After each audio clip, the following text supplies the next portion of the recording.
nosotros tenemos todo el derecho soberano de culpar al gobierno de los Estados Unidos.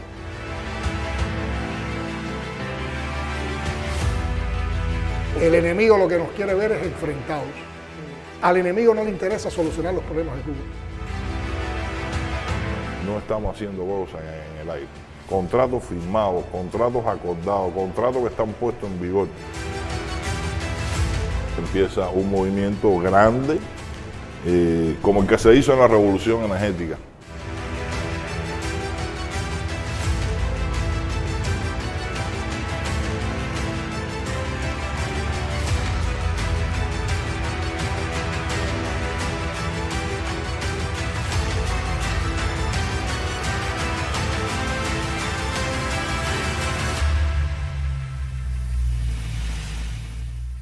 Finalmente, y luego de una espera de meses, después de la entrevista que realizamos acá en el Palacio de la Revolución, tenemos con nosotros de nuevo al primer secretario del Comité Central del Partido y presidente de la República, Miguel Díaz-Canel Bermúdez.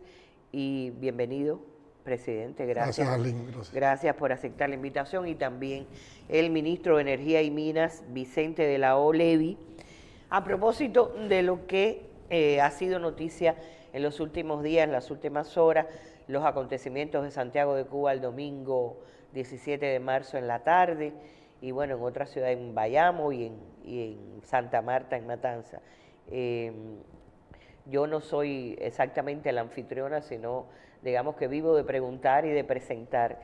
Los presento a ustedes, y a mí me parece que sería importante que los dos me digan desde su perspectiva qué fue lo que realmente ocurrió el 17 de marzo, el domingo 17 de marzo en la tarde en Cuba. Bueno, Arlene, gracias por la presentación, y sintiéndome anfitrión vamos a conversar sobre lo que pasó el domingo 17 de marzo en Cuba. Yo creo que hacer un análisis de lo que sucedió el domingo 17 de marzo en Cuba lleva a plantearnos el mismo en dos dimensiones. Hay una dimensión que es la Cuba real, y hay una dimensión que es la Cuba virtual. Yo creo que en la Cuba real ese era un domingo de fin de semana como todos, donde un grupo de familias cubanas, como estamos acostumbrados, compartían. Había muchas actividades también en un grupo de municipios. El domingo hubo ferias, había conciertos, había actividades recreativas, actividades para los niños, y la población estaba en las actividades que normalmente en las que normalmente participan y se desarrollan los domingos. Hay que decir también que estos han sido años difíciles, y que estos últimos meses de inicio del año han sido también meses difíciles, donde tenemos una acumulación de largos apagones que molestan mucho a la población, y también tenemos carencias de alimentos, hemos tenido fracturas en la distribución oportuna de la canasta, y por otra parte era un domingo muy caluroso. Yo creo que esa acumulación y esa coincidencia de circunstancias que provocan malestar, que provocan, agobian a determinadas personas, provocó o facilitó que un grupo de personas, fundamentalmente en 3 localidades del país, que son además localidades con muchos símbolos en nuestra historia. Un distrito de Santiago de Cuba, no fue en todo Santiago de Cuba, un barrio de Bayamo, y el otro que fue más numeroso fue en la localidad del Cobre, también en Santiago de Cuba.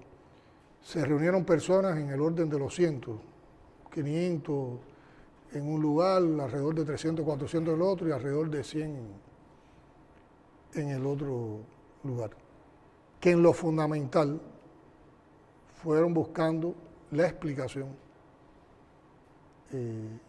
la argumentación y la queja, ¿no? La respuesta a la queja, que tenían fundamentalmente con 2 temas fundamentales: la electricidad, los apagones prolongados, y la carencia de alimentos. ¿Y qué fue lo que sucedió? Bueno, hubo una respuesta. De inmediato las autoridades del partido, del gobierno, de esos municipios y de la provincia, se presentaron ante las personas que estaban en la manifestación y explicar las circunstancias que todos conocemos, ¿no? Y que tiene que ver sobre todo con el recrudecimiento que hemos vivido en los últimos 4 años del bloqueo, las consecuencias tan fatídicas que ha tenido para la vida de las cubanas y los cubanos, que nos hayan incluido una lista espuria que maneja los Estados Unidos a su antojo, el gobierno de los Estados Unidos a su antojo, donde prácticamente nos consideran un país que apoya el terrorismo, lo cual es una total falsedad. Y pueden existir también elementos de decisiones administrativas mal tomadas, algún elemento de burocracia, sobre todo en lo que tiene que ver con la distribución de la canasta, que también la estamos haciendo en condiciones muy complejas.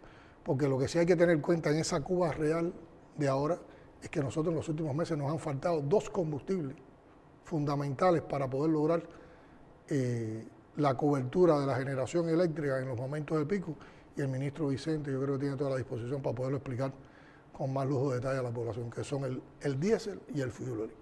¿Por qué?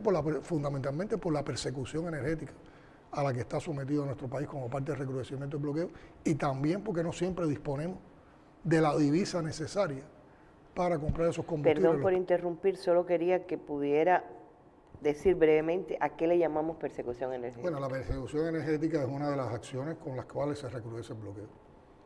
Consiste en presionar a compañías suministradoras de combustible para que no le faciliten el combustible a Cuba. Significa también presionar a los armadores de barcos que pueden traer el combustible a nuestros puertos para que no toquen puerto cubano.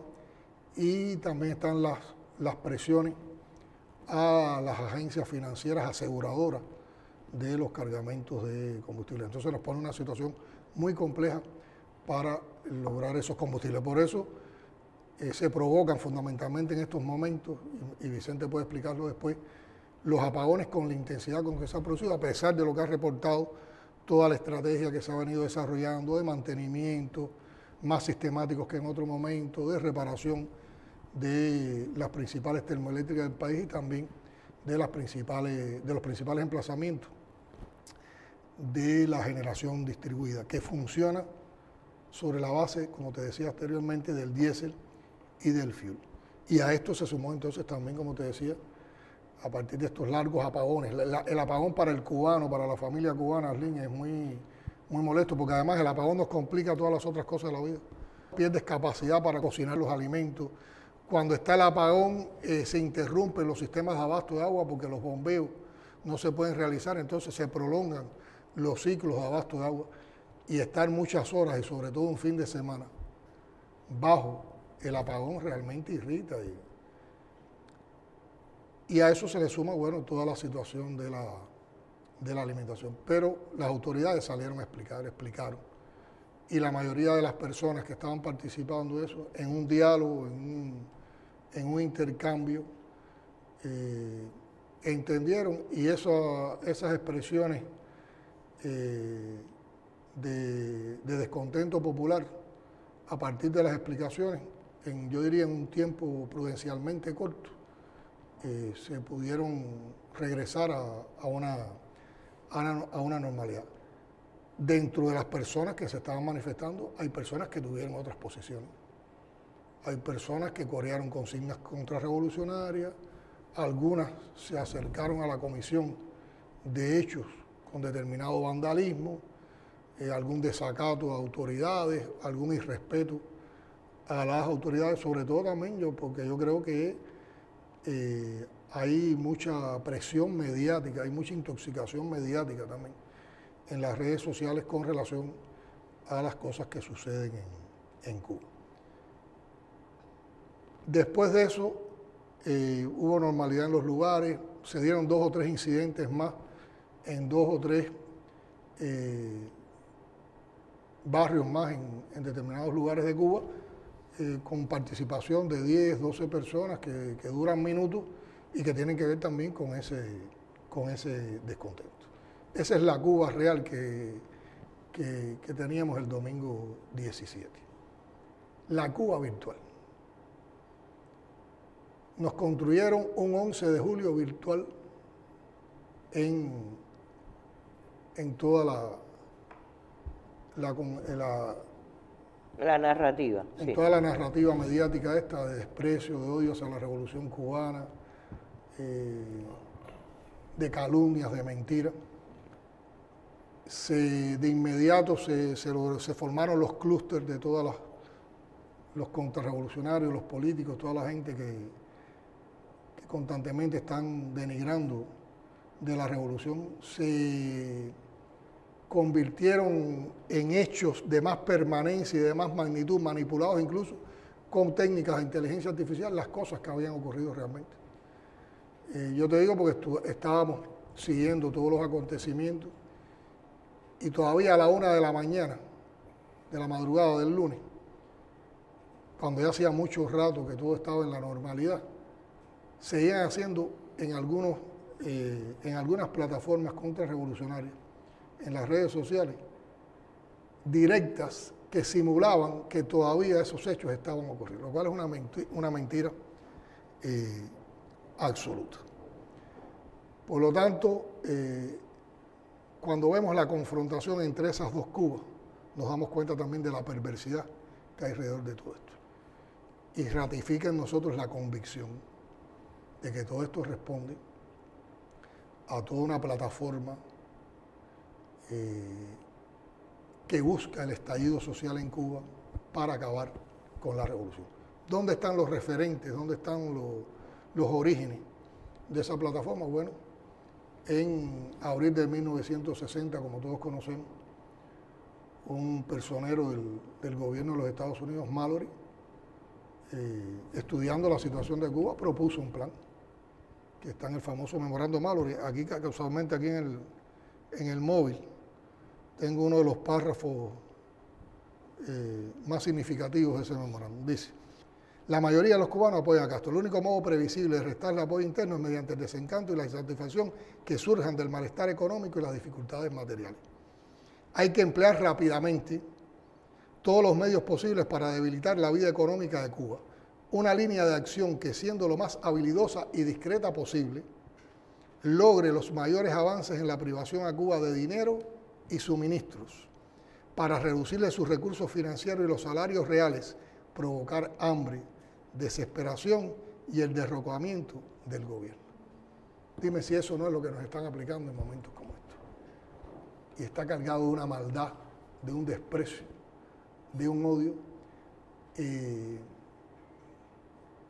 Habla muy claramente de la naturaleza del imperio. Habla muy claramente de ese afán hegemónico de dominar a todos y de querer aplastar al que tenga dignidad, al que no se humilla, al que no se arrodilla, al que defiende su independencia, su autodeterminación. Y eso hoy es apoyado entonces con el tema de la amplia campaña, la intensa campaña de descrédito mediático que se realiza contra Cuba. O sea, ¿cómo yo describo esto? Yo digo que nosotros estamos sometidos a una política de máxima presión por parte del gobierno de los Estados Unidos que tiene dos componentes fundamentales. Asfixia económica, que tiene un precedente en ese memorando de Mallory, que lo estamos viviendo de manera recrudecida en los últimos 4 años, e intoxicación mediática, a partir de todo lo que pasa en esas plataformas de colonización cultural, de restauración capitalista y neoliberal que quieren imponerle a Cuba. Dicho de otra manera, bombas silenciosas para socavar nuestra economía, ahora apoyados con lanzamientos de cohetes mediáticos. Yo creo que esa es la manera en que podemos describir cuál era la situación en Cuba el domingo 17 de marzo. En la Cuba real y en la Cuba virtual. Bueno, la Cuba virtual escaló tremendamente, como usted decía, y cuando se confrontan no siempre coinciden. Pero antes de seguir con este tema, con usted, quiero preguntarle al ministro, en términos eléctricos, hablando de los escenarios de la generación eléctrica, ¿cómo califica Vicente de la O el domingo 17 de marzo? ¿Fue el más duro? fue el de más apagones, el de los apagones más largos, fue el que desbordó la copa de la situación ya de irritación que estaba sufriendo determinada cantidad de personas por los apogones. Como tú dices, eléctricamente. Bueno, por lo menos en el contexto. En el contexto eléctrico, ese día fue un día normal, igual a los anteriores. Con déficit, con muchas horas de apagón, con las madrugadas completas, abiertas, como decimos nosotros, o en apagón, y no hubo mayores volúmenes de apagón que los días anteriores. Inclusive, días anteriores hubo 1.500 megawatts. Ese día no lo hubo. Ese día no lo hubo. No fue el peor. No fue el peor, exacto. No fue peor. Nosotros Pero era un día malo. Fue muy malo. Fue un día muy ¿De malo cuántas ¿De cuántas horas? No, de 12, de 14, de 16, de 18 horas. Los hubo. Sí, los hubo. Es decir, como se dice vulgarmente, lo que habían eran alumbrones. Lo que hay es alumbrón. Y era una acumulación de días también. Nosotros estamos conscientes de eso. Ahora, también nosotros estamos conscientes que la electricidad es la chispa de cualquier estallido. El presidente decía, la canasta básica, el tema del transporte. Para que haya un incendio tienen que coincidir 3 factores. Tiene que haber combustible, tiene que haber oxígeno y tiene que haber una chispa. El combustible y el oxígeno está ahí, en la falta de alimentos, en el transporte, en la falta de combustible, pero si no hay la chispa no se enciende. El agua se acumula y el cubano es capaz de coger agua y acumularla. El cubano es capaz solidariamente de ayudar al vecino cuando tenemos falta de medicamentos. Ahora, la electricidad crea impotencia. Porque no se puede guardar. Porque no se puede guardar, no se puede generar, no se sabe cuándo va a venir, Las planificaciones hay que perfeccionarlas y voy a explicar también un poquito sobre las planificaciones. Y la electricidad siempre ha sido el detonante, no solo en Cuba, en muchos lugares del mundo siempre es el detonante de cualquier protesta, de cualquier manifestación social. Siempre. Pero ahí vino una chispita de fuera, ¿puede considerarse? Ahora, nosotros hemos hecho un análisis en nuestra organización. Días anteriores nosotros estábamos diciendo que íbamos a mejorar. El domingo anterior se había hecho una intervención en vivo a las 7:30 de la mañana, a las 8:30, porque los domingos es a las 8:30, donde Bernardo Espinosa con Lázaro, el técnico, dan el parte. Y en vivo se dio una explicación de la importancia de haber sacado Guitera aún cuando teníamos falta de combustible. Y que iba a entrar el lunes 18, iba a entrar Guitera. Y que cuando entrara Guitera iba a mejorar el sistema. No se iban a eliminar los apagones, pero iba a haber una mejoría sustancial del tema, como ocurrió en Guitera. En la madrugada ayer hubo exactamente, entró Guitera y la combinación de los combustibles. Después fuimos explicando durante toda la semana, la situación de los combustibles y dijimos la situación tensa que hay con los combustibles, pero que había una tendencia a la mejoría. Se le acababa el tiempo. El domingo 17 podía ser el último día más duro. Se le acababa el tiempo de la chispita. Ya. Ese es nuestro criterio. Nuestro criterio en el análisis, en nuestros colectivos, en nuestra radiación, en el análisis técnico que nosotros hemos hecho. Ese domingo fue un día muy tenso, pero similar a los días anteriores, Arlene. Ya. Presidente, vuelvo con usted. Algunos medios, sobre todo del sur de la Florida, han insistido, Díaz-Canel vuelve a culpar a Estados Unidos de su... Y usted, por ahí incluso se ha hecho viral una respuesta que usted le dio a un periodista de NBC que estaba aquí participando en Patria. Me gustaría delimitar un poquito. Todo es culpa de ellos, ya sabemos cuán grande, gigantesca es la culpa. ¿O hay componentes que usted considera que también? No, yo creo que primero hay que hablar de la gran culpa del gobierno de los Estados Unidos, porque es la fundamental. Y yo creo que es un enfoque muy perverso el que trata de hacer el gobierno de los Estados Unidos cuando trata de justificar que no tiene que ver nada con esto. Y que todo se lo atribuye. Aquí hay dos posiciones que podríamos decir entonces extremas. Nosotros porque le echamos la culpa y la responsabilidad a ellos, y puedo argumentar por qué lo hacemos, y ellos que se sienten que no son culpables y le echan toda la culpa al gobierno cubano. Y ese enfoque es muy perverso, Arlene, el que ellos tratan de dar. Porque está hablando el gobierno de la potencia más poderosa del mundo, que para acabar con una revolución que no se le subordina, y además que es una revolución que se sostiene en un país vecino de ese imperio, donde lo más aconsejable era tener con ese país pequeño una relación civilizada, como la tiene el gobierno de los Estados Unidos con otros países que no comparten tampoco la ideología imperial.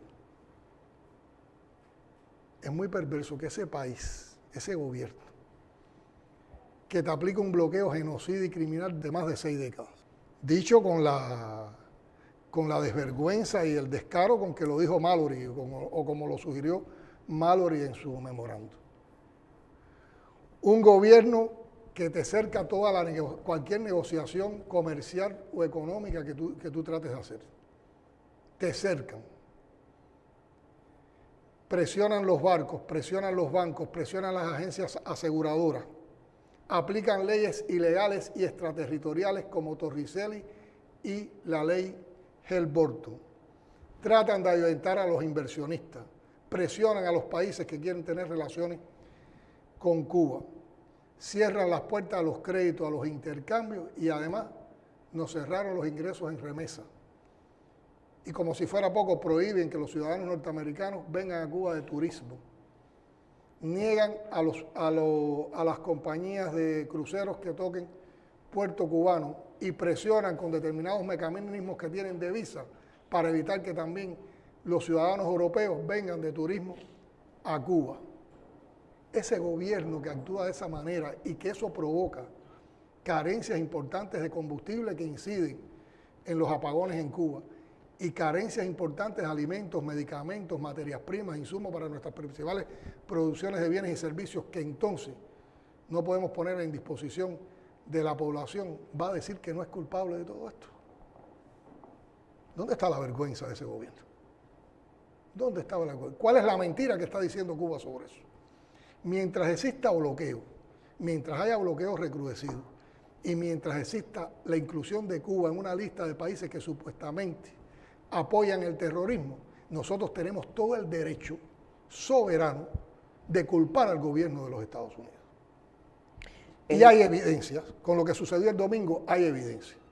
Es muy significativo que después que empezaron estos acontecimientos, que además es un ejercicio, diría, de plena democracia socialista, las autoridades de los lugares fueron a hablar con nuestro pueblo, porque siempre el gobierno cubano, el partido, las instituciones nuestras han tenido toda la capacidad para conversar con nuestro pueblo, porque no hay una separación entre partido, gobierno y pueblo. Y siempre estamos dispuestos, unas veces lo hacemos mejor y otras veces peor, pero siempre está a la disposición, la voluntad para hablar, para discutir, para dialogar. Las decisiones que se toman en Cuba se toman tomando en cuenta la opinión de la población, los análisis de la población. Los procesos más complejos en nuestro país se someten a debate popular. Nosotros ahora mismo estamos, a partir de prioridades que hemos planteado para este año, estamos en 4 procesos de discusión que se empezaron con la militancia del partido y que van a abarcar a la población y a las comunidades. Sobre la importancia de fortalecer la unidad a partir de los pronunciamientos y del llamado del general de ejército en su discurso por el 65 aniversario del triunfo de la Revolución en Santiago de Cuba, sobre las medidas económicas que anunció el primer ministro Marrero en la Asamblea Nacional del Poder Popular y que ya comenzaron a aplicarse con toda la metodología que hemos planteado, con toda la filosofía de cuándo estén creadas las condiciones, cuándo estén las medidas compensatorias para los que pueden ser más afectados, con relación a fortalecer la labor ideológica, o sea, que haya mejor funcionamiento de todo en nuestra sociedad con la responsabilidad que le corresponde a cada cual en cada ámbito y con el debate, la discusión popular para eliminar tendencias negativas que hay en nuestra sociedad y todo eso se está apoyando con procesos de discusión popular. Entonces, de inmediato se arman los clústeres que integran ¿quiénes? Los influencers y youtubers contrarrevolucionarios, que todos conocemos quiénes son y por quién están pagados. Políticos norteamericanos. Hasta congresistas se atrevieron a acusar a Cuba. Y si están tan preocupados por las acusaciones de Cuba, nosotros tenemos el derecho de acusarlos por muchas cosas más. Hubo congresistas que cometieron la infamia de acusar con una mentira al decir que habíamos asesinado supuestamente a un contrarrevolucionario en Cuba, y que cuando todo el mundo sabe que eso es una mentira y que eso es un planteamiento que ellos no podían sostener ni podían demostrar. Por lo tanto, es totalmente una difamación. Tiene una potencia para enfrentar a un pequeño país que acudir a todas esas cosas. Entonces ahí estaban los clústeres de estos políticos, de estos congresistas, de los youtubers e influencers, todos los medios occidentales de inmediato. La gran noticia era protestas masivas contra el gobierno de Díaz-Canel. Y la gente no estaban protestando contra el gobierno, las personas, nuestro pueblo estaba planteando situaciones difíciles que estaba viviendo. ¿Pero a quiénes se las estaba planteando? Al gobierno que proteja a nuestro pueblo, que trabaja con nuestro pueblo para buscar soluciones en medio de las circunstancias más difíciles. Pero ese era el gran titular. Y yo digo, eso era lo que realmente estaba pasando en Cuba. En 3 lugares hubo determinada protesta, determinada manifestación. Eso era toda la Cuba en esas circunstancias. ¿Acaso ese domingo no hubo protestas en otros lugares del mundo? En estas, como se trabajó con la población a partir de la atención por las direcciones del partido, el gobierno y las instituciones del Estado, no hubo represión policial como se usa la represión policial en otros lugares del mundo. No olvidemos cuando en un país latinoamericano estudiantes universitarios salieron a protestar a las calles y los reprimieron lanzándole perdigones de goma que dejaron ciego a muchos de ellos. No olvidemos cómo se reprimen manifestaciones en determinados países de Europa, o no olvidemos la represión policial y la brutalidad policial ante manifestaciones en Estados Unidos, particularmente cuando participan personas con color de la piel negra, porque ahí se vincula todo, la xenofobia, el racismo, la discriminación de todo tipo. Entonces, todos esos clústeres, todas esas personas acuden a ese clúster y se articulan de una manera inmediata con las mismas calumnias, las mismas mentiras, los mismos planteamientos. Hay una cosa interesante para que se vea también, porque hay que conocer Cuba. Las cubanas y los cubanos que participaron en esas protestas y que tenían preocupaciones, cuando están hablando de la alimentación, están reclamando algo que posiblemente sea el gobierno cubano el único que se le oferta a su pueblo, que es la canasta básica, que son un grupo de alimentos que repartimos por igual a todos en este país de manera muy subsidiada, en medio de las condiciones que estamos viviendo. Y esa canasta pudiera ser mejor, pudiera ser más amplia, pudiera llegar mejor a nuestro pueblo si no fueran por las limitaciones que también nos impone el bloqueo. Entonces aquí todos los laboratorios, y nosotros estamos claros de que no somos ingenuos, aquí había una operación también de guerra no convencional. Y volvieron a aplicar el mismo libreto que aplican siempre. Y el libreto estaba predeterminado. Se enfocan manifestaciones pacíficas. Después de la manifestación pacífica acusan de represión policial. Después de la represión policial empiezan a hablar de presos políticos. Después de los presos políticos empiezan a decir que hay ingobernabilidad y que es un Estado fallido. Y después de eso empiezan a hablar de cambio de régimen. Toda una falsedad, todo un montaje, toda una construcción que responde a los manuales de guerra no convencional. ¿Y la intervención? Y la intervención. Basta ya de cuentos, basta ya de engaños, basta ya de mentiras, que tengan moral. Que tengan moral. ¿Por qué no se sientan con el gobierno cubano en una mesa de negociaciones a hablar de todos los temas ¿por qué persisten en el bloqueo? ¿Por qué persisten en la infamia y en la mentira? ¿Por qué recrudece el bloqueo? Cuando nosotros demandamos, cuando denunciamos, cuando culpamos al gobierno de los Estados Unidos por lo que estaba pasando, la reacción también fue muy canallesca. Porque hay hasta un ¿congresista? No, más que un congresista, un alto cargo del gobierno de los Estados Unidos, que salió en un Twitter diciendo de esta manera: mientras Cuba no se abra a la democracia es la que pintan ellos. Ajá. Ellos no reconocen nuestra democracia, que es mucho mejor, que es más democrática que la de ellos. hasta que Cuba no abra las puertas a la verdadera democracia, persistirá el bloqueo. Fíjate si la arrogancia y la prepotencia los hace contradecirse en sus propias falacias. Por un lado tratan de dar la imagen de que ellos están contra el gobierno de Cuba, no contra el pueblo cubano, que quieren facilitarle las cosas al pueblo cubano, y por otra parte dice que si el gobierno cubano y el pueblo cubano no asume la democracia que ellos nos quieren imponer, entonces persiste el bloqueo. ¿Y ese bloqueo contra quién va? Contra todo nuestro pueblo. Una vez más, la prepotencia los deja ciegos. Ahora, el ministro Vicente hablaba en estos días, que él mismo explicaba cuántas comparecencias ha habido, si de algún sector se ha dado información en el sector eléctrico realmente, pero yo recuerdo que en algún momento habló de futuro y que en el futuro se resolverá. Digo, bueno, pero el futuro puede ser mañana y puede ser muy lejano. Se prevé, al margen de aquello, cuando entró, había incluso en los estados de opinión la idea de que una vez que entrara la Guiteras y que se abasteciera de petróleo las Patanas, ya estaba resuelto totalmente el problema. ¿Hay fecha? ¿Ese futuro tiene fecha?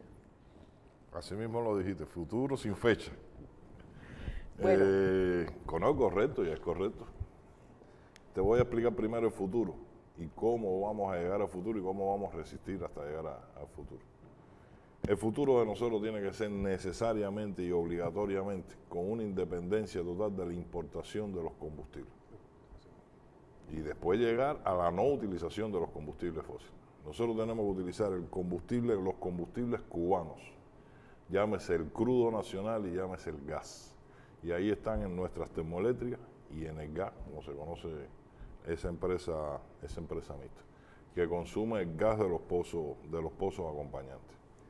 Y eso no nos alcanza para generar para todo el país, para más del 96% de electrificación que tiene el país por el sistema eléctrico nacional. Y hay otro 4% o 3 y pico % que está electrificado también con sistemas aislados, con paneles fotovoltaicos, con baterías y con otro sistema. Las termoeléctricas y en el gas, es decir, con el combustible cubano no nos alcanza para todos los cubanos. Está la otra generación, que es la generación distribuida, que es la que explicaba el presidente, la de los motores de diésel, la de los motores de fuel y las Patanas, que es con combustible fósil. Nosotros tenemos necesariamente que caminar en el futuro de quitarnos esa importación porque cuesta mucho. Hace años la teníamos resuelta con colaboraciones, con alianzas, la Unión Soviética. Recordemos que consumíamos 12 millones de toneladas de combustible. 13 llegamos a consumir. 13, y producíamos menos de uno. Sí. Y producíamos menos de uno, era totalmente importado. Hoy estamos consumiendo 8 millones de toneladas de combustible, producimos 3. Hay que ir a buscar 5 millones de toneladas de combustible en el mercado internacional. La factura que cuesta esos 5 millones es altísima. Y al priorizar la electricidad, porque es el elemento que transversaliza todo, tú puedes tener materia prima en una fábrica, pero si no tienes electricidad no la puedes producir. Y puedes tener materia prima para producir medicamentos, si no tienes electricidad no puedes producir los medicamentos. Y si tienes los alimentos y no tienes electricidad, se te echan a perder en los frigoríficos. Cualquiera sabe que hay que priorizar la electricidad para cualquier cosa. Para lograr entonces la electricidad esa para todo el mundo, nosotros tenemos que necesariamente quitarnos esa dependencia, y eso es un camino largo, costoso, y estamos haciendo cosas, no estamos haciendo cosas en el aire. Contratos firmados, contratos acordados, contratos que están puestos en vigor y que tienen una planificación de arriba, contratos grandes de energía renovable fotovoltaica. Con total claridad, estamos hablando de 2.000 megawatts de energía solar fotovoltaica, 1.000 megawatts en el corto plazo de un año y un mes. De arriba y después a lo mejor quizás 1 o 2 meses más para terminar la en construcción. 2025. En la semana 17 de este año, empiezan a embarcar los primeros 200 contenedores. La semana 17 es la semana que viene. Es la semana que viene. Están agrupadas las mercancías, están los contenedores, tenemos compañeros nuestros haciendo inspección allá en origen y empieza un movimiento grande, como el que se hizo en la revolución energética, grande en todas las provincias del país. 1000 megawatts son 46 parques fotovoltaicos.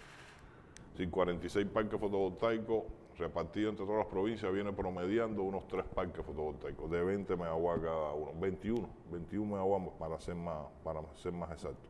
Y está concebido una logística, está concebido la transportación, es decir, todo el andamiaje que lleva ese proceso inversionista, que de por sí también reanima la economía. Ese proceso inversionista reanima la economía. Ahora, después vienen otros 1000 megawatts que van a ser un poco más desplazados. Eso tiene un ahorro de combustible sustancial, importantísimo, sobre todo de diésel y de fuel, que es el que utilizamos por el día.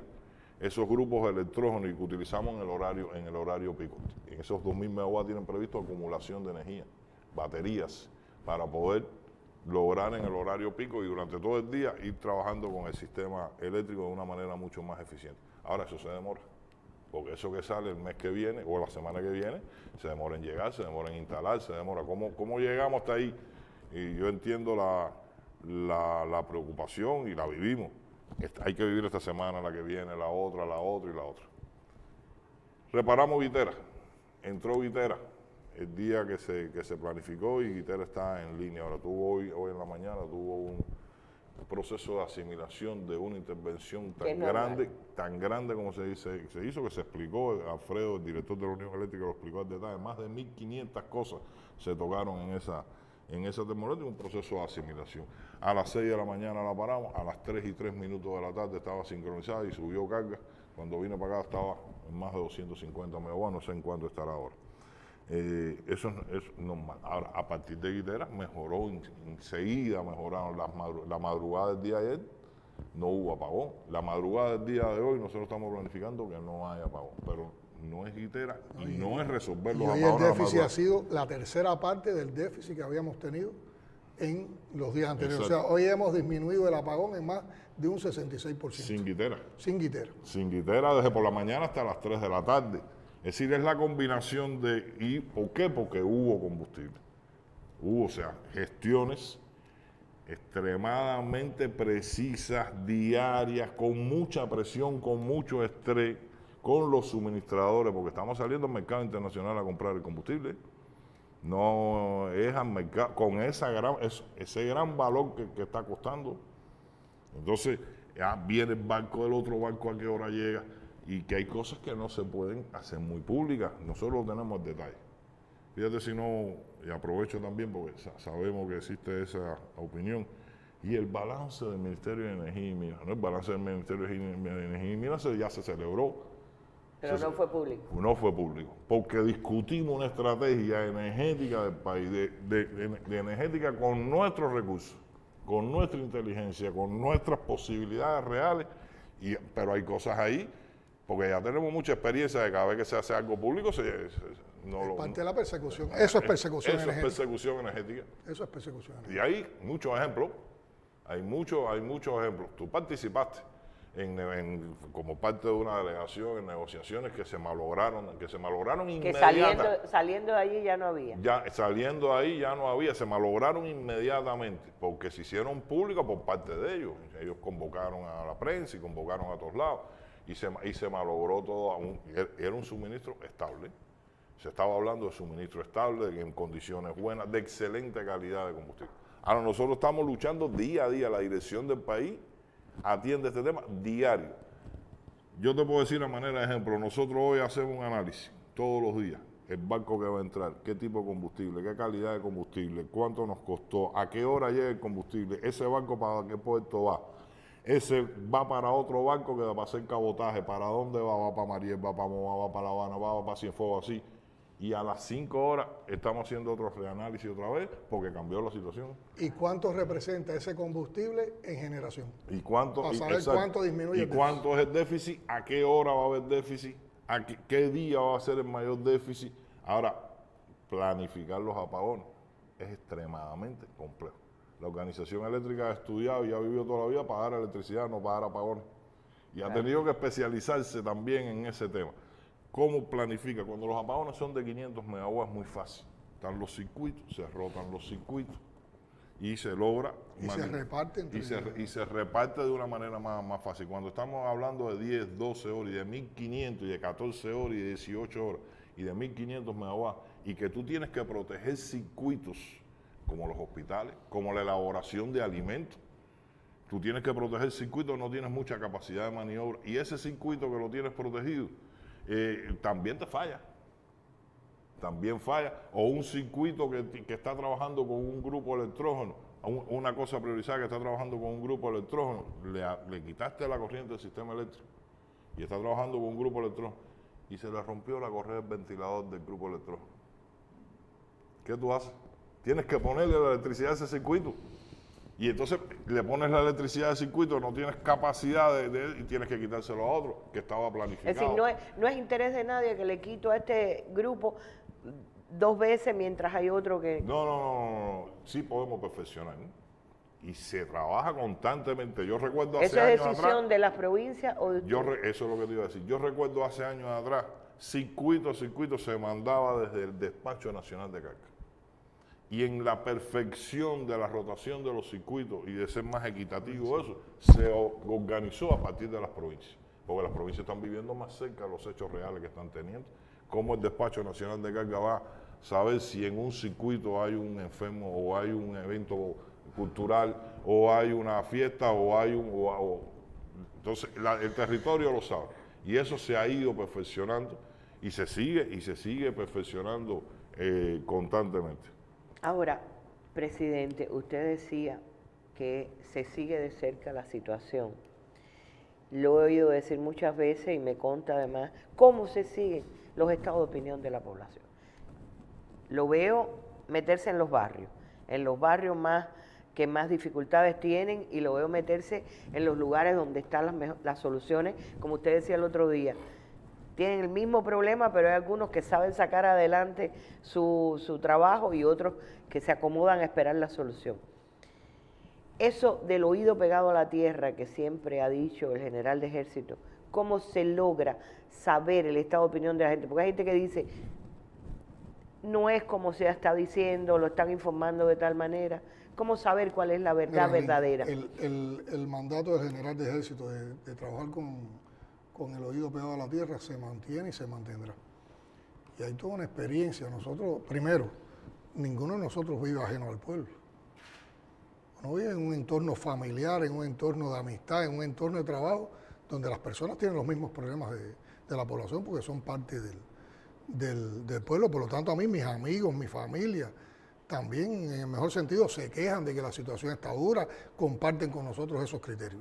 Esa es la vía más directa por la que llega. Pero nosotros tenemos mecanismos de estudio de los estados de opinión que nos llegan, digamos que en tiempo real. Hemos ido perfeccionando esos sistemas. Hoy yo te puedo decir que con relación a la situación eléctrica, solo hay un 10% de opiniones positivas en la población. ¿Y alrededor de qué redunda ese estado de opinión positiva? De que reconocen los esfuerzos que hacen los trabajadores eléctricos. Solo el 10%. Solo el 10%. Y reconocen además que el país está tratando de hacerlo todo por salir de esta situación. Pero hay un 90% entre sugerencias, críticas y quejas. Eso varía. Cuando nosotros logramos estabilidad en el sistema eléctrico, como lo logramos en el fin de año, subió a más de un 75% las opiniones positivas. Y las que no eran positivas estaban más en el margen de la sugerencia o de la duda que en lo crítico. Pero a ver, si yo ahora te digo que hay un 90% de positivo, es una mentira. Porque en una situación como esta que hemos descrito es lógico que hay una percepción. Como te digo que también hay un % de positividad muy bajo con relación a la situación económica de manera positiva, porque la situación económica del país es dura. Pero incluso nosotros tenemos por municipios, por barrios, cuáles son las tendencias fundamentales de opinión de la población y en función de eso también se organiza la labor de argumentación y de trabajo con la gente y la tomamos en cuenta en la toma de decisiones también. La tomamos también en cuenta en la toma de decisiones. Yo también creo, bueno, a mí el tema energético me apasiona primero por la responsabilidad que tenemos por resolver uno de los problemas principales del país, porque cuando nosotros resolvamos en la medida que plantea la estrategia descrita por el ministro de Energía y Minas, por Vicente, en la medida que esa estrategia la podamos concretar, resolviendo el problema energético, nosotros resolvemos casi todos los otros problemas. Porque tendremos más disponibilidad de combustible para el resto de la economía, tendremos más estabilidad en el sistema electroenergético nacional, tendremos más estabilidad en el abasto de agua a la población, tendremos más combustible para mejorar el transporte público a la población. O sea, todo, por eso el tema energético es un tema fundamental, es un tema transversal en nuestra economía. Y me apasiona ya no solo por la responsabilidad, también por mi profesión, por el interés profesional. Y yo sí te puedo asegurar dos cosas. Primero, que hay mucha gente trabajando muy duro en todo el sistema electroenergético nacional para mejorar la situación, incluso en esta situación tan difícil. Y que ese esfuerzo se concretó en resultados cuando nosotros pudimos paliar los apagones a finales de año. Y toda la estrategia que se trazó de rescate, de los mantenimientos, de las reparaciones, nos dio un resultado. Hoy, insisto, estos apagones no tienen que ver con problemas tecnológicos, estos apagones tienen que ver con que hemos vivido un momento en que nos faltaron dos combustibles fundamentales en el país para poder operar el sistema electroenergético nacional, incluso para aprovechar potencialidades que se rescataron precisamente con esa estrategia.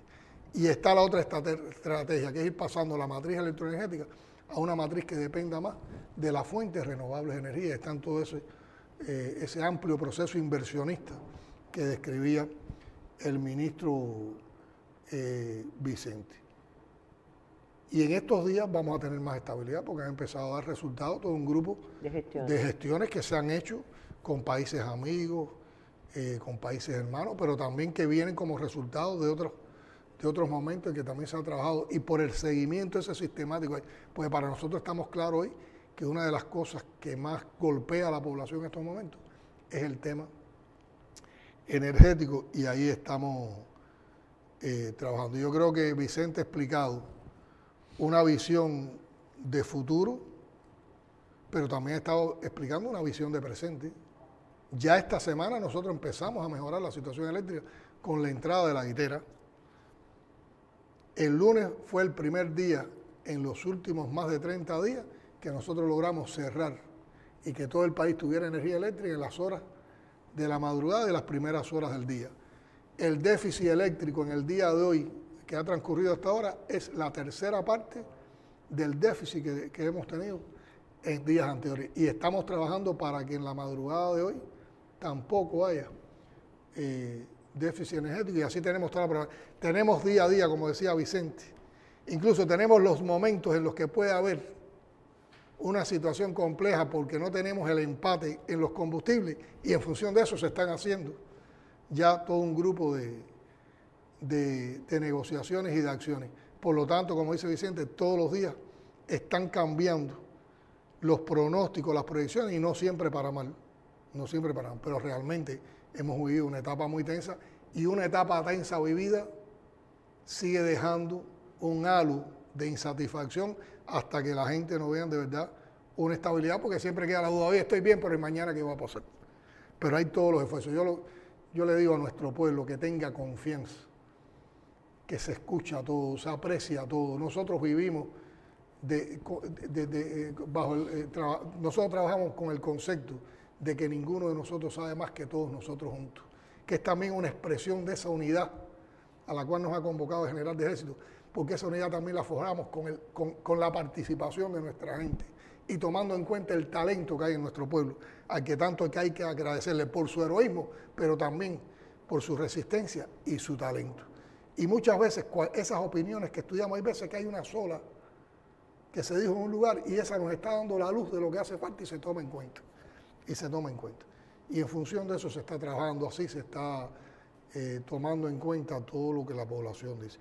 Y eso también nos dice, cuando tenemos que explicar cosas que no se entienden, como estas que explicó Vicente, entonces decimos, bueno, hay que explicar por aquí porque aquí están las dudas, aquí están las incomprensiones.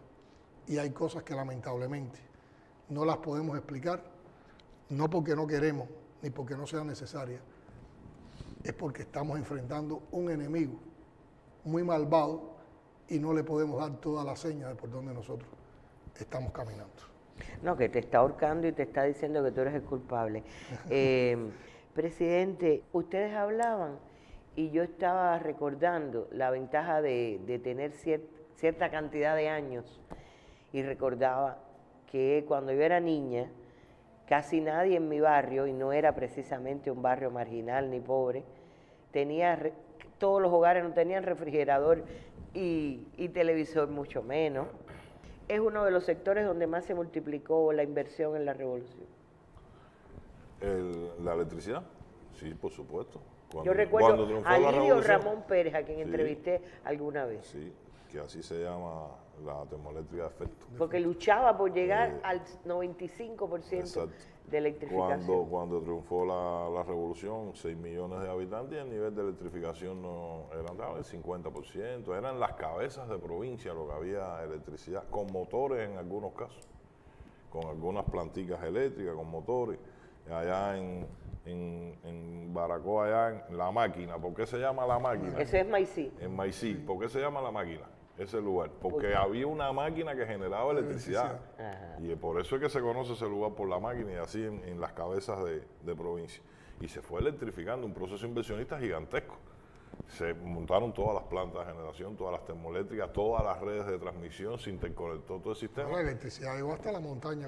Pero dicen que se generaba 400 megas, es decir... Entre 400 y 450 megas era lo que generaba en Cuba y era lo que se consumía. Y hoy tenemos capacidad para generar 3.000.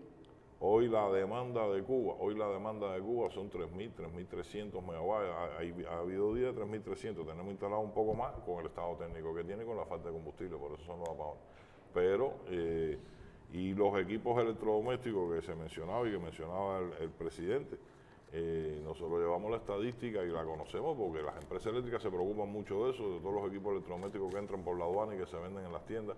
Son millones de equipos de electrodomésticos que se venden de manera importante y que entran por la aduana y nosotros no estamos en contra. Nosotros lo que sí sabemos que se puede ahorrar mucho más. Y también está el nivel de inversiones que ha hecho el país en todos estos años, que eso también es más carga al sistema electroenergético nacional. Ahora estamos defendiendo con mucho rigor que cada nueva inversión desde el inicio de su proyecto tiene que venir acompañada de fuentes renovables de energía. De una fuente de energía. De fuente de energía renovable. Por ejemplo, y eso lo hemos logrado en el Mariel. Hoy el Mariel, con fuentes renovables de energía, genera más electricidad que la que consume. Por lo tanto, la zona especial del Mariel entrega un sobrante de energía al sistema electroenergético nacional todos los días. Bueno, yo quiero alguien escribía en las redes, dice, bueno, en lugar de apagar 10 horas y dar 4 de luz, ¿por qué nos dan 10 horas de luz y 4 de apagón? Es decir, esa es una cuenta así que se saca. Pregunto, sin ofender a nadie. No, claro, por supuesto, y eso es lo que quisiéramos todos, dar 4 horas nada más, es decir, apagar 4 o no apagar nada, porque el objetivo no es ese. El objetivo no es... El apagón, ¿por qué se da? Tú tienes una demanda y tú tienes una capacidad de generación. Si la capacidad de generación está por encima de la demanda, tú puedes ofertar, tú cubres la demanda. Si la capacidad de generación se queda por debajo de la demanda, hay apagón. Y entonces las horas son lo que dure el tiempo en que hay una diferencia entre oferta y demanda. Con millones de variables más. Con millones de variables más. Con millones de variables más por regiones, la estabilidad del sistema. Pero el principio es ese. Los balances de carga entre Los balances de carga. Pero el principio es ese. El principio es que tú tienes que cubrir una demanda que si no la tienes que apagar. Tienes que apagar porque si no se te apagan las termoeléctricas. Y lo otro es el contexto. ¿Cuba es el único país que apaga? ¿Cómo es? Hasta donde, bueno, no tengo los datos, pero hasta donde sé y conozco. No, pero nosotros sí lo conocemos. Nosotros sí conocemos. No, Cuba no es el único país, porque estamos en una situación energética ahora y una crisis. Ya llevamos un tiempito, pero hay países que tienen instrumentado que no dan electricidad el año entero y no le dan electricidad al país entero. Muy pocos países del mundo tienen el nivel de electrificación que tiene Cuba. Es decir, porque hay apagón, porque porque tengo déficit de generación, pero hay apagón porque nunca naciste sin electricidad y no llega ni el cable eléctrico a tu casa. Y en muchos países, pero muchos países del mundo, hay millones de gente sin electricidad. hay millones de gente sin electricidad y otros que dan apagones también porque tienen millones de problemas técnicos, de energéticos, de combustible.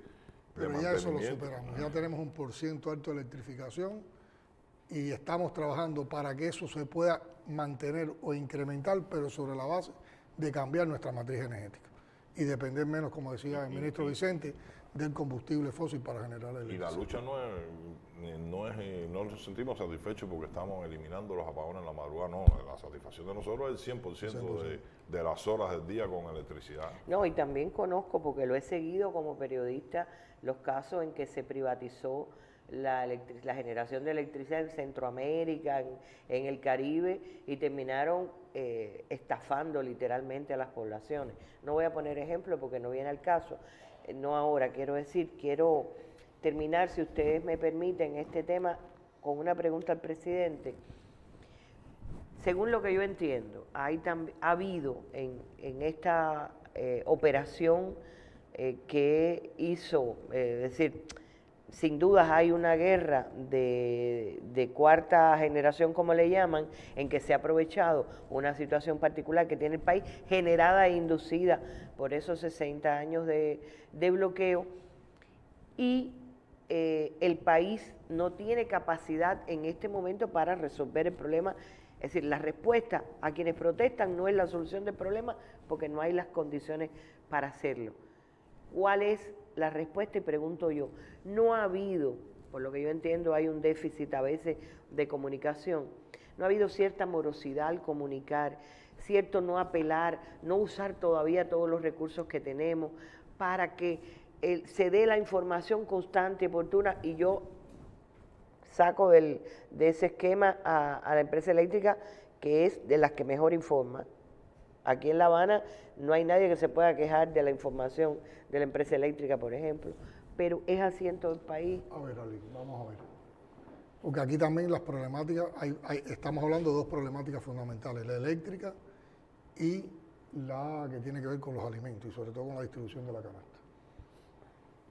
Y estamos hablando de información, de comunicación, que no es solo lo que sale en los medios. En Santiago de Cuba, por ejemplo, ¿qué pasó? Se concentran las personas en un lugar, por ejemplo, la manifestación en un distrito de Santiago de Cuba. También estamos hablando de todo Santiago de Cuba, que es una provincia que tiene más de 1 millón de habitantes, y sucedió en un distrito de la ciudad de Santiago de Cuba. Y enseguida ahí apareció, por ejemplo, la primera secretaria del partido de la provincia, la compañera Beatriz Johnson. Y están las fotos, Beatriz entre la gente, hablando con la gente. Eso es información. Beatriz estaba dando comunicación. Y es comunicación, le estaba explicando a las personas a partir de las dudas que tenía. Y para llegar mejor a la gente, ¿qué hizo Beatriz? Se subió a un techo de una placa y continuó explicándole a la gente. Cuando un dirigente es capaz de hacer eso, es porque una mujer que tiene mucha sensibilidad, una dirigente que tiene mucha sensibilidad a los problemas de su pueblo. Y además porque conoce a su pueblo. Yo diría, ¿en qué país un dirigente tiene garantías para subirse en el techo de una vivienda a hablar con la población y que no le pase nada? Con una población que esté irritada, que está molesta. Y es que eso es lo que no terminan de entender. Que esa población quiere respuesta, quiere explicaciones, pero no está en contra de los que le están dando la explicación. Nadie atentó contra Beatriz. Y Beatriz explicó. Ahora, también nosotros, siempre uno analiza buscando los aprendizajes. Por ejemplo, si Beatriz fue a explicar, si están las fotos de Beatriz entre la gente, si está la foto también de Beatriz o el momento, ¿por qué la propia Beatriz o los compañeros de la dirección del partido del gobierno no tuvieron la perspicacia tal vez de ir acompañados de la prensa y para que la gente pudiera recoger eso y que esas hubieran sido las noticias más inmediatas que hubiéramos podido dar de nuestra verdad, contraponiendo la mentira y la calumnia de los odiadores en las redes. Eso lo tenemos que perfeccionar. Ya de eso hemos hecho un análisis de cómo podemos trabajar en situaciones semejantes para que no se queden esas vivencias solo con el contenido enemigo. Yo tengo también la insatisfacción de que tal vez se explicó para los medios, para las redes, de manera amorosa, pero para la población no. Enseguida estaba Beatriz ahí explicando cómo estuvo la secretaria en el barrio de Bayamo. En Bayamo. En Bayamo. Y esa secretaria, inmediatamente cuando terminó, como lo hizo Beatriz, también hicieron directa y explicaron. Y después mucha gente se sumaron diciendo, mira cómo está Bayamo, así está Santiago. Y la avalancha de falsas noticias que hablaban de alzamiento en San Miguel del Padrón, el Capitolio de La Habana, el Malecón, Ciego de Ávila, Holguín, mucha gente sacando, mire lo que está pasando aquí no está pasando nada, esta es la tranquilidad de mi pueblo, aquí estamos en una fiesta popular, aquí estamos en un concierto. Todo eso, pero en eso tenemos que mejorar. Fue de las cosas que discutimos ahora en el balance del Instituto de Información y Comunicación Social. Hablamos sobre estas cosas también de la comunicación a nivel comunitario en el evento Patria.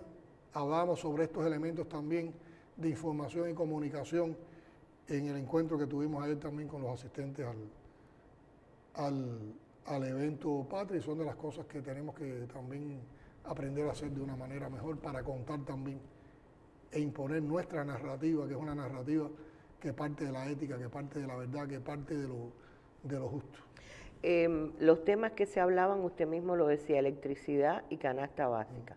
¿Podemos volver, o ya, usted que se queda de anfitrión de este segmento? Yo creo que la semana que viene hoy hemos hablado de la electricidad y agradecemos mucho que Vicente, con todas las complicaciones que tiene, haya estado con nosotros. Yo creo que la semana que viene podemos hablar de la canasta y de la comida.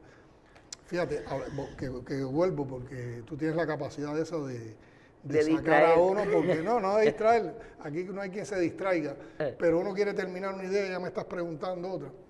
Pero incluso la comunicación en los dos temas es diferente. La empresa eléctrica ha estado informando como nunca, día a día, todo lo que se está haciendo. El mismo domingo, en el noticiero, Alfredo y el ministro Vicente estaban en Guitera. Pero el que no tiene luz no haciendo, de acuerdo. Y aunque lo pongas en red, el que no tiene el teléfono cargado no lo puede ver, pero no es porque no se informe, ya eso es la oportunidad que tienen para informarse unos a otros. Por eso te digo que es tan importante. Los que estaban ahí tuvieron enseguida la información de las autoridades. La información de las autoridades. Pero ellos estaban en Guitera, sí, ultimando las últimas pruebas. Me acuerdo que era la prueba del condensador, del transformador, la salida ya. Y después se estuvo comunicando durante toda la noche los pasos que se iban dando ya, de calentar calderas, de empezar el lunes por la mañana ya empezó a moverse las máquinas, ya estamos sincronizando. Hoy mismo se explicó por qué, para no alarmar a nadie, por qué la Guitera iba a salir un momento, y ya por la tarde se estaba diciendo que la Guitera estaba en 205 megawatts. En 205 megawatts. Pero sobre la propia distribución de la canasta, también se explica. Lo que pasa es que también se puede informar mucho, se puede comunicar mucho, que cuando tú tienes 14 horas de apagón, claro, y te faltan alimentos, el descontento no te lo quita nadie. Puedes comprender incluso, no me están engañando, no me están manipulando, me están diciendo la verdad, pero yo estoy viviendo una situación tensa. Nosotros también tenemos que ponernos en el plano de la gente. Pero yo también creo que por la confianza que hay entre nuestro pueblo, las entidades del partido, el gobierno, hay todas las posibilidades de, cuando tenemos un malestar, cuando tenemos una duda, ir a nuestras instituciones públicas donde se pueden dar los argumentos, donde se pueden dar las explicaciones, donde incluso se pueden escuchar las críticas y tomarlas en cuenta, pero nunca hacerle el juego al enemigo. Bueno, el enemigo lo que nos quiere ver es enfrentados. Al enemigo no le interesa solucionar los problemas de Cuba. Si el enemigo interviniera en Cuba y se apoderara de Cuba, que nunca lo va a poder lograr, y sabemos por qué, y ahí está la frase de Maceo, no iba a resolver los problemas de la electricidad, ni iba a resolver los problemas de la comida, porque la lógica del capital no resuelve esos problemas. La lógica del capital, la electricidad estuviera, la generación de energía eléctrica estuviera sencillamente como estaba antes de la revolución, totalmente privatizada. Y tenía energía eléctrica quienes podían pagarla. Hombre, claro. Y la preocupación no era darle energía eléctrica a nadie, era el que la pudiera pagar. Y no había canasta básica. Había alimentos y comía el que podía. Y el que no se moría de hambre. Y no podía protestar tampoco. Ni tenía derecho a la manifestación. No olvidemos eso, porque por esa realidad se hizo la revolución. Para borrar esa realidad. Porque la revolución va contra la lógica capitalista. Va contra la lógica imperial. Y eso es, como siempre se ha dicho, un puñal en las venas del imperio. Que a 90 millas hay un pueblo digno que, pasando todas esas necesidades, que responden, y sigo insistiendo, responden sobre todo a esa política hegemónica de dominación y de desprecio. Arlene, nos desprecian. Nos desprecian la manera en que tratan al pueblo cubano con el bloqueo, la manera en que arman todas estas campañas, la manera en que llaman a odio, es una expresión de desprecio hacia nuestros pueblos, no solo hacia Cuba, hacia los pueblos de Latinoamérica, hacia los pueblos del sur. A ellos no les interesa el bienestar del pueblo, eso es una mentira. Y aquí sí estamos todos los días luchando porque haya bienestar, porque el pueblo cubano con su heroicidad merece en el menor tiempo posible la prosperidad que tanto hemos anhelado y por la que tanto se ha luchado y lo vamos a lograr, y lo vamos a lograr con resistencia creativa, con inteligencia, creando, superándolo. Hoy mismo, antes de este programa, yo hice una visita con otros compañeros, con Morales y otros compañeros de la dirección del partido de La Habana, con Luis, con la gobernadora al municipio de La Lisa. Vimos una empresa que funciona bien, una empresa bloqueada y que sin embargo ha encontrado mecanismos de financiamiento a partir de sus producciones y sus exportaciones para tener un esquema sostenible y produce con calidad, que es la Rosselló. Muy vinculada a los temas energéticos porque está produciendo los triciclos eléctricos con los que estamos resolviendo una parte importante del transporte público en un grupo de lugares.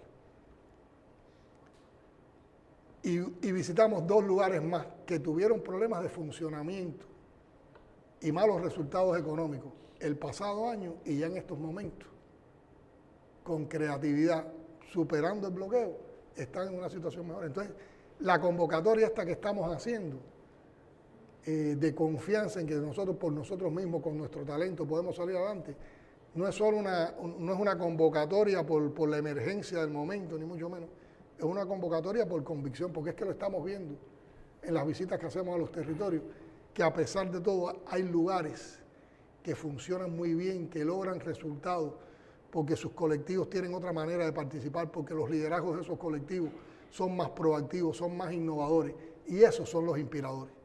En eso nos tenemos que inspirar para que todos entonces multipliquemos ese ejemplo y lo que hoy puede ser excepcional se convierte en la regla. Y así es como vamos a salir adelante. Así es como vamos a salir adelante. Es fascinante ver cómo después de horas amargas, como siempre pasa cuando hay una parte del pueblo que reacciona de esa manera, ustedes todavía se energizan tanto para... Porque es que las energías salen de ese pueblo y del compromiso con ese pueblo.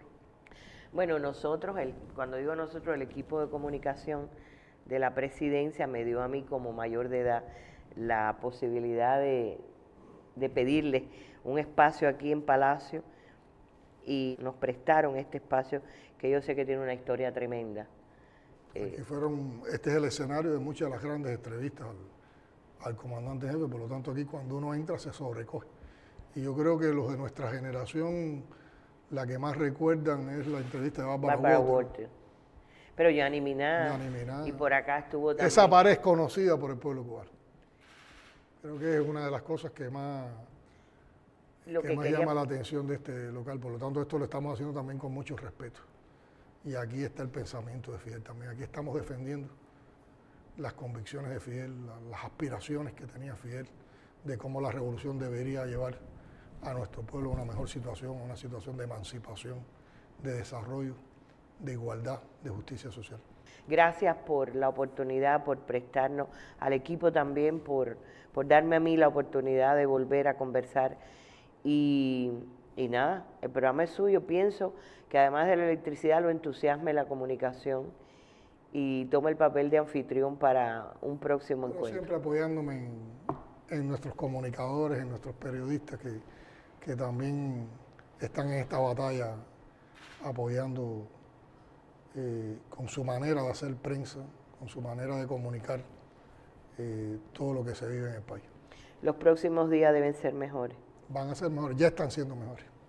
Bueno, muchísimas gracias a los dos y suerte en esa pelea contra los demonios de todos los días que nos mandan para acá los que no quisieran ver que la revolución triunfe. Gracias otra vez. Gracias a nuestro pueblo también por su heroísmo y por la inspiración que provocan en todos nosotros para hacer mejor también nuestro trabajo. Y yo diría también por la confianza que han Y tenido. gracias por la confianza.